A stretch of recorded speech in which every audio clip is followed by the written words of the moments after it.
오늘 준비한 사건은 2018년 11월 13일에 인천 연수구에서 발생했던 사건입니다.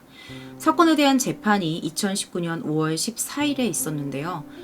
재판을 받은 이들은 남성 3명, 여성 1명으로 모두 중형을 선고받게 됩니다. 그들은 누구길래 무리를 지어 중형을 선고받을 만한 범죄를 저질렀던 것일까요? 놀라운 것은 이들이 모두 14세, 15세의 청소년이었다는 사실입니다. 초기 수사 때 단순 자살로 진술했었던 그들이 피해자의 몸에서 발견된 멍자국으로 추궁을 받자 폭행이 있었다라고 진술을 번복했던 거죠. 최종적으로 재판부는 타살이 아닌 목숨을 걸고 폭행을 피하려다가 추락해서 사망한 것으로 결론을 내렸습니다. 하지만 무작정 판결 내용을 신뢰하긴 어렵죠. 사건의 전말을 들어보시면 이에 대해 분명 의문을 가지실 수밖에 없을 겁니다. 또한 당시 사건이 아파트 옥상, 그 중에서도 사람들 눈에 띄지 않는 안쪽에서 발생한 일이었고 현장에는 CCTV도 없었던 데다가 피해자가 사망한 상태였기 때문에 전적으로 현장에 있던 가해자 4명의 말에 의존할 수밖에 없기 때문이죠. 피해자에 대한 부검 결과도 추락사로 결론이 나기는 했지만 의문점은 여전히 남습니다. 늘 마주할 때마다 믿기 힘든 내용이 청소년들의 범죄입니다. 어른들의 그것보다 더 잔혹하고 철저한 그들의 범행과 범행 이후의 태도를 보면서 이들이 성인이 되어 만들어진 세상은 지금 이 사건을 바라보는 순간보다 더 끔찍해지지 않을까 하는 답답함도 있었습니다. 오늘은 인천 중학생 추락 사망 사건에 관한 내용을 정리해보고요. 사건의 전말과 몇 가지 의문점도 함께 살펴보도록 하겠습니다. 사건은 2018년 11월 13일 인천 연수구의 한 아파트 옥상에서 발생했습니다. 오후 6시 40분경 이 아파트의 주민이 건물 아래에 쓰러져 있는 한 사람을 발견한 거죠. 작은 체구였던 이 사람은 14살의 김군이었습니다. 놀란 주민은 사람이 떨어져 있다며 아파트 경비원에게 소리쳤고요. 119에 신고 후에 구급대원이 도착을 했습니다. 하지만 맥박이 없는 상태였고 심폐소생술을 하면서 병원으로 이송이 되었지만 도착한 지 20분 만에 사망 판정을 받게 됩니다. 신고를 받고 도착한 경찰은 CCTV를 통해서 김군이 또래 아이들 4명과 함께 옥상으로 올라가는 것을 확인했고요. 이들을 용의자로 보고 긴급 체포했습니다.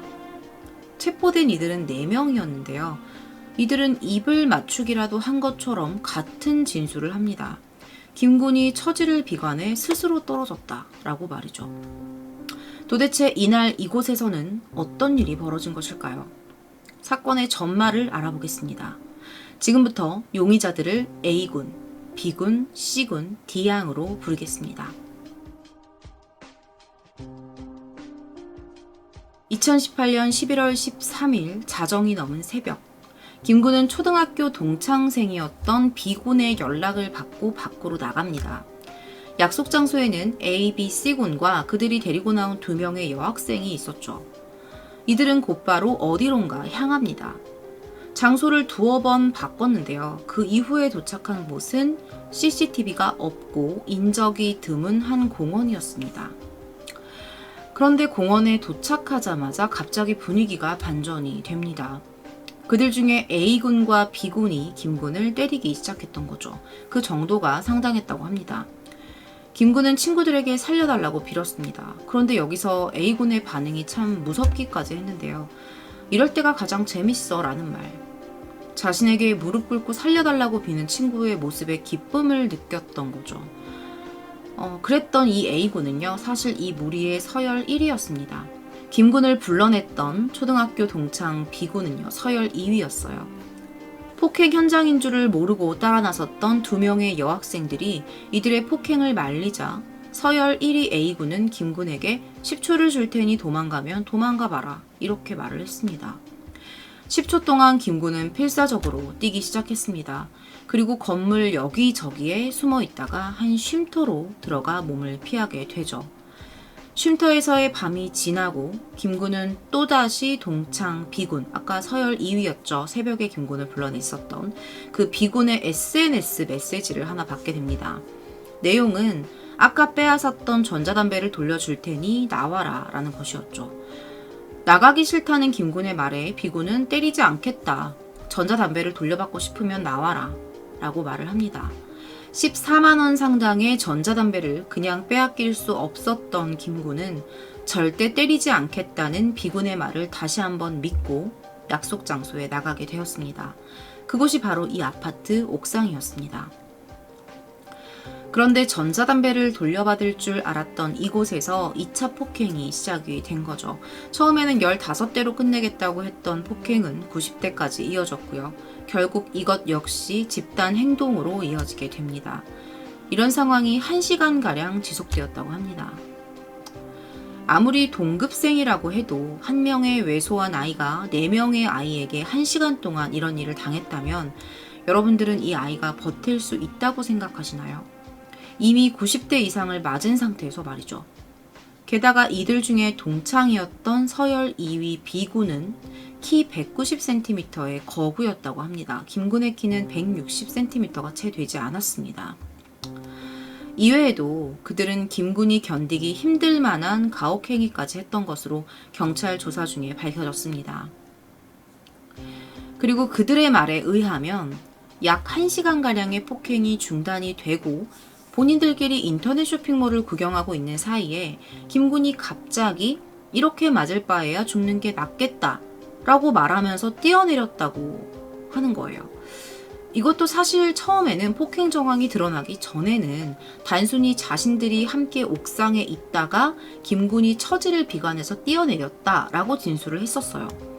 그런데 국가수에서 시신 부검 때 멍자국이 나왔고 이것에 대한 추궁을 하니까 그제서야 입을 맞춘 듯이 똑같은 말로 진술을 했던 거죠. 한 사람도 빠짐없이 같은 말을 들었다고 하는 게 어딘가 이상하지 않나요? 그날의 진실을 가해자들의 말로밖에 설명할 수 없어서 조금은 답답합니다. 그렇다면 폭행의 이유는 무엇이었을까요? 가해자들이 말하는 1차, 2차 폭행의 이유는 단순했습니다. 김군이 서열 1위인 A군의 아버지가 한 인터넷 방송의 BJ를 닮았다고 말했던 것, 그리고 너희들과 노는 것보다 게임이 재밌다 라는 말을 했다는 것 때문이었죠. 그렇게 1차 폭행 이후에 쉼터에 숨어 있을 때 동창 비군이 김군에게 SNS로 전자담배 돌려줄 테니 나오라고 메시지를 보냈었죠. 그때 이 김군이요, 비군에게 이런 메시지를 보냅니다. 나 이제 작작 까불게. 너무 정신 차렸어. 거기로 간다. 그리고 1위 A군에게 미안하다 말해줘. 라는 메시지였죠. 이렇게 김군은 자기 스스로가 A군에게 좀 기분 상하게 했던 부분들에 대해서 사과의 뜻을 충분히 보였다고 생각을 했고요. 마지막으로 자신을 불러낸 B군의 말을 믿고 그 자리에 나갔던 겁니다. 이 사건은 아까도 말씀드렸듯이 전적으로 가해자들의 진술만으로 당시를 재구성해야 하는 한계가 있습니다. 물론 국가수 부검 결과와 목격자 진술, 현장 모습 이런 것들도 영향을 주기는 하죠. 그렇기 때문에 결론적으로 그들이 주장했던 것만을 믿기는 어렵습니다. 재판부는 이 실외기에 찍혀있는 김군의 발자국을 증거로 김군이 옥상에서 3m 아래에 있는 실외기 위로 떨어지는 방법으로 폭행을 피하려다가 중심을 잃고 추락했다 이렇게 말을 합니다. 결론적으로 자살은 아니고 폭행을 피하다가 그렇게 된 것이다 라고 말을 하는 것이 되는데요. 이런 판결도 사실은 의구심이 들 수밖에 없었어요. 자, 158cm였던 김군이 그런 식으로 피했을 때 실외기 위로 안전하게 내려갈 수 있을 거라고 생각을 하고 그런 행동을 했을까요? 실외기는요, 아파트 벽 쪽에 붙어있는 형태로 되어 있기 때문에 결론적으로는 자신의 키, 그 이상의 높이에서 사람이 벽에 딱 붙은 채로 실외기 위에 안착을 해야만 합니다. 폭도 상당히 좁아요. 게다가 피해자는 평소에 고소공포증이 너무 심해서 놀이기구도 잘 못 탔다고 합니다. 그런데 자신의 키의 2배나 되는 곳에서 누가 봐도 실패할 만한 방법으로 탈출을 시도했다?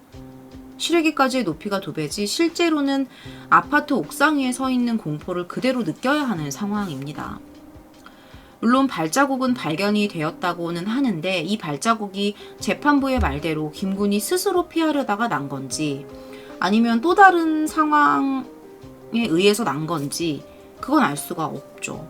발자국에 대한 부분도 그 원인이 딱 한 가지라고 보기엔 조금 부족하다는 거죠. 그렇다고 해서 가해자들이 김군을 겁주려는 과정에서 그런 발자국이 생겼다 이렇게 단정 지을 수도 없어요.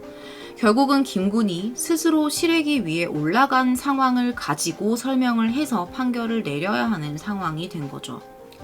한번 번복을 하기는 했지만 범인들의 주장은 자살이었어요. 그런데 그들의 주장이 법원에서 받아들여지면 폭행과 자살은 별개의 문제가 되는 거예요. 실제로 재판 때 이들 중에 남학생 2명은요. 이 두 가지가 연관이 없다라고 계속 주장을 했어요. 이게 엄청난 차이가 있는 거거든요. 가해자들이 머리를 많이 쓰는 거예요, 지금. 그러니까 친구들한테 맞다가 피하는 과정에서 그렇게 됐다. 그러면 폭행 치사, 상해 치사 이게 인정이 돼요. 근데 가해자들 주장대로 모든 게 다 끝나고 갑자기 어떤 말을 하면서 뛰어내렸다. 그럼 그거는 그냥 그 학생의 자살 사건이 되는 거예요. 둘의 차이가 좀 이해가 가시나요? 이렇게 되면 가해자들은 폭행과 가혹행위에 대한 처벌만 받는 거고요. 그들에게 김군의 사망 자체에 대해서는 죄를 물을 수가 없는 거죠. 완전히 다르죠. 결론적으로는 현장 상황을 가해자들의 말에 의존할 수밖에 없는 상황 속에서 김군이 떨어진 이유를 가해자들에게 있다라고 판결을 내린 거예요. 재판부에서는요. 피해자는 장시간에 걸친 가혹행위에 극심한 공포심과 수치심에 사로잡혔고 다른 방법이 없는 상태에서 추락했다. 피고인들은 피해자가 극단적인 탈출 방법을 선택할 가능성이 있고 사망할 가능성이 있다는 것을 예견할 수 있었다. 라면서 상해치사 혐의를 유죄로 인정합니다. 하지만 아쉬운 것은 형량이었어요. 뒤에서도 말씀을 드리겠지만 검찰이 최고 형량을 구형을 했음에도 이것이 온전히 다 받아들여지지는 않았던 거죠.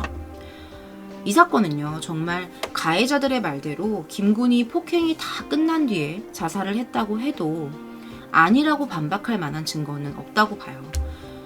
그 앞에 상황들은 그들밖에 모르니까요. 김군이 스스로 죽으려는 마음으로 매달렸다고 해도 발자국은 날 수가 있는 거거든요. 하지만 판결은 발자국이 자살 시도로 났다는 것을 인정하지 않았던 겁니다. 자신들에게 유리해지려고 열심히 머리를 굴렸던 가해자들의 의도대로 되지 않았다는 거고요. 이것이 중요한 부분이라고 생각합니다. 여러 가지 의문점들을 증명하기 어려운 상황 속에서 이번에 난 판결이 가해자들에게 줄 수 있는 가장 무거운 선고가 아니었을까 생각합니다.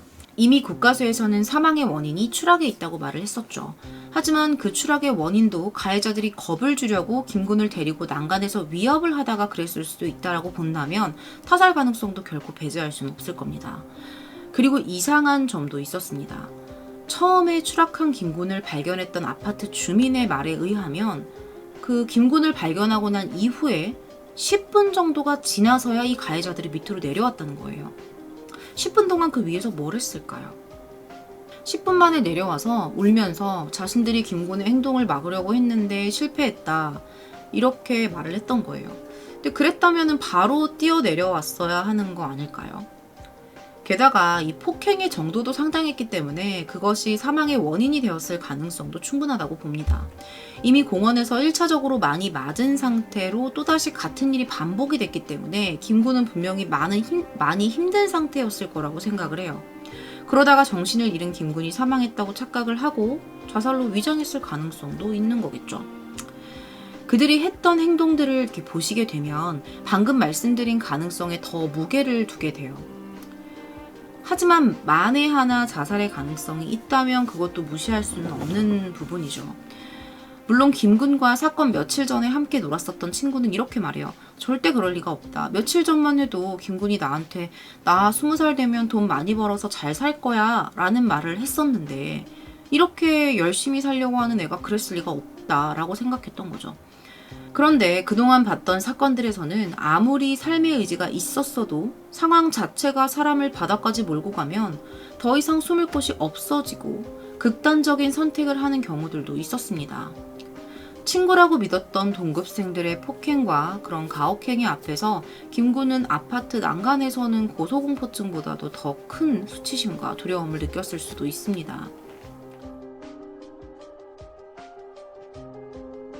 2018년 11월 19일 가해자들의 신문이 있던 날 김군의 어머니는 장례식장에서 뉴스를 보고 경악했습니다. 모자를 눌러쓰고 마스크를 한 채 나오는 그들 중에 한 명. 무리 중에 서열 3위가 김군이 생전에 입었던 패딩을 입고 있었기 때문이에요. 조사 결과 이것은 김군의 패딩으로 밝혀졌습니다.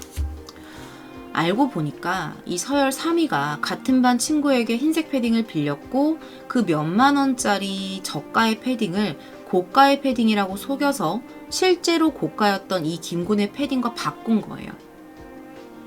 자, 이게 그 흰색 패딩입니다.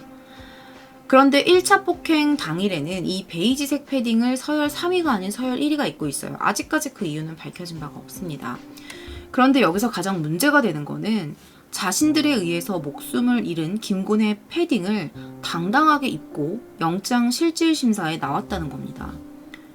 이것에 김군의 엄마는 한 번 더 큰 상처를 받게 된 것이죠. 가해자들의 잔혹성은요, 이것이 다가 아니었습니다. 김군이 1차 폭행 당시에 입고 있었던 흰 패딩이 사건 당일이었던 11월 13일 오후에 찍힌 CCTV에선 보이지가 않아요. 패딩도 없이 반바지와 트레이닝복 차림으로 가해자들과 함께 이동을 하고 있죠. 그 이유가 뭘까요? 이유는 그 흰 패딩을 빼앗겼기 때문이죠. 1차 폭행 때 패딩에 피가 묻으니까 서열 1위가 이게 문제가 될 거라고 예상을 해서 패딩을 빼앗아서 태운 뒤에 남은 걸 다 땅에다 묻어버린 거예요. 이렇게 그들은 증거인멸을 시도했었습니다. 그들은 한 아이를 두고 서로 때리겠다며 자신들끼리 싸웠고요. 이날의 범행을 위해서 SNS 메시지로 아이들을 모았습니다. 이 모든 것은요, 순전히 자신들의 만족을 위해서였죠. 면회를 온 친구들에게도 때 되면 밥 주고 TV 보고 편히 쉬는 이 생활이 너무 편하다는 말과 함께 앞으로 나오면 잘 살아라 라는 조언에도 너나 잘하라는 말을 했다고 전해집니다. 이런 그들에게서 죄책감이라는 것은 형을 감형받기 위한 반성문의 전화 읽어볼 수 있을 것입니다. 김군의 죽음을 목격하고서도 이런 행동들을 할 정도로 죄의식이 없었던 그들이 김군의 사망에 직접적인 연관이 없다고는 말할 수 없을 것입니다. 사건 전날까지만 해도 친하게 지내다가 김군의 한 번의 말실수로 이 모든 일을 주도했던 서열 1위. 초등학교 때 친분을 이용해서 김군을 2번이나 속이고 폭행 현장으로 불러내 자기도 때리겠다며 1위와 싸웠던 서열 2위. 그리고 자신의 욕심을 위해서 타인의 옷을 빼앗아 김군의 고가의 옷과 속여서 교환했던 서열 3위. 폭행 현장인 줄 알면서도 모든 것을 남의 일처럼 바라봤던 D양. 이런 아이들도 친구라고 생각했던 김군은 혹시라도 자신이 따돌림을 당할까봐 달라는 것은 주고 부르면 옷도 안 입고 달려나가곤 했습니다. 사실 김군은 러시아인 어머니와 한국인 아버지 사이에서 태어난 다문화 가정의 자녀였습니다. 어릴 때부터 부모의 이혼으로 초등학생이 되기 직전까지 할머니와 러시아에서 살다가 한국으로 왔기 때문에 한국말이 상당히 어눌했어요. 아이들은 남들과는 조금 다른 외모와 어눌한 말투, 왜소한 체격을 약점 잡아 괴롭힘을 일삼았죠.